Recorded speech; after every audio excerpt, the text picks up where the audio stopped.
Hello everyone, Jolene here from Bookworm Adventure Girl. Welcome back. I hope that you are all doing well. This is where I talk about the books that I'm reading. I like to read diverse books and I highlight Canadian literature. If you are new, thank you so much for checking out my channel. Please hit subscribe and stick around. Today I'm going to be talking about the Reading Across Canada Challenge, and I'll be giving you some recommendations for September.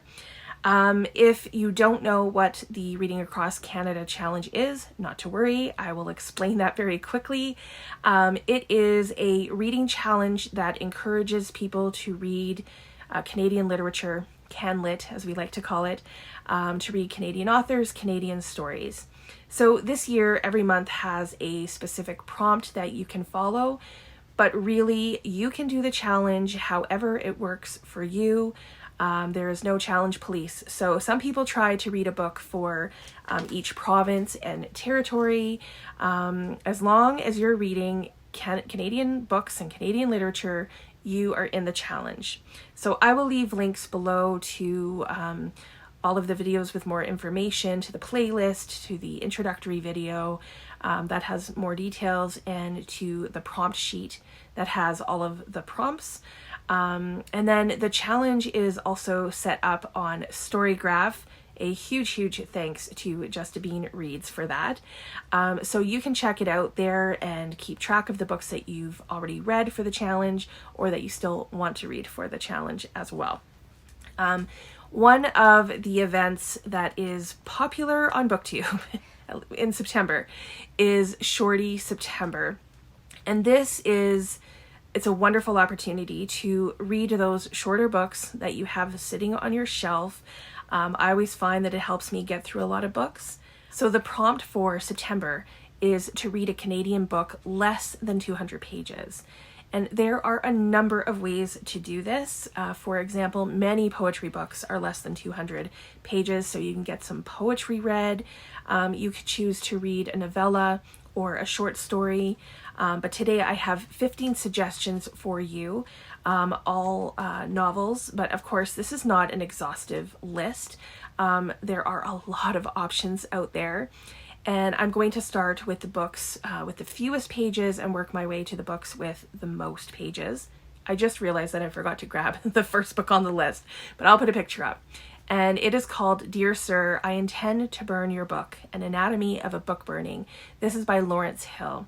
This comes in at 56 pages. It is nonfiction, and it's basically an essay that Lawrence Hill wrote in response to a group in the Netherlands who were burning copies of his novel, Book of Negroes.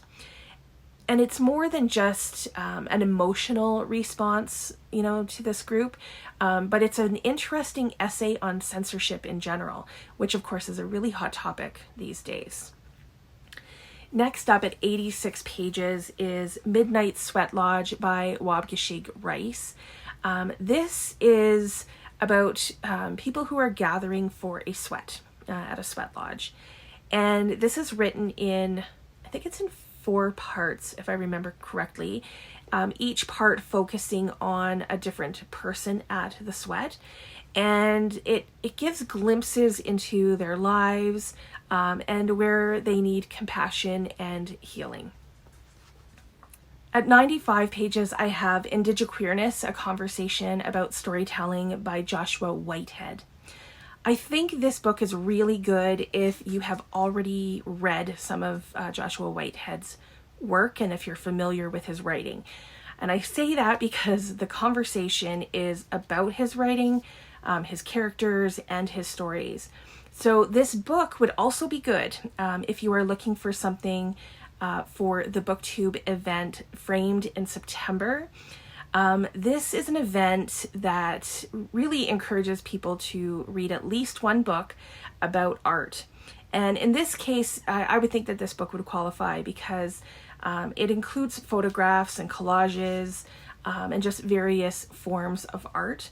So if you want more information about Framed in September and you want to be part of that, I will link the channels of all of the hosts below and you can go check out their videos. So the hosts are Lindy from Lindy's Magpie Reads, Hannah from Hannah's Books, Elizabeth from Bookwins and Books, Heather Gregg from Heather Gregg, and Greg from Another Bibliophile Reads. So you can definitely check those people out and see what that event is all about. Coming in at 96 pages, I have I'm Afraid of Men by Vivek Shreya. And this is another nonfiction kind of essay memoir. Vivek Shreya talks about how people have been cruel to her for being too feminine as a boy and then not feminine enough as a girl, and how she has had to learn to protect herself and navigate this world. The next book I have is Owls in the Family by Farley Mowat, which is 112 pages. This is totally a nostalgic read for me. It's a book that I read in grade 4, or it was actually read to the class by my grade 4 teacher. It is about two owls who kind of take over a neighborhood and just the many different antics that they get into. It's just a funny and lighthearted read. This next book, I have talked about it, I don't know, so many times on my channel, but it's so good. It's such a gem, and it's The Red Chesterfield by Wayne Arthurson. It is 120 pages. It is a mystery crime story that the main character becomes involved in this crime because he finds a shoe in a Chesterfield or couch that's been sitting in a ditch, and inside the shoe is a severed foot. And I just think that this book is brilliant. Each chapter is a page or less. It's another quick and fun read. Next, at 135 pages, is Shut Up You're Pretty by Mutonji. This book was shortlisted for Canada Reads this year. It is a collection of short stories about a young woman who is basically trying to find her own identity as a Congolese woman. And then this next book, I have also talked about it a number of times, and actually quite recently. It was in the 67 best CanLit books of the 21st century.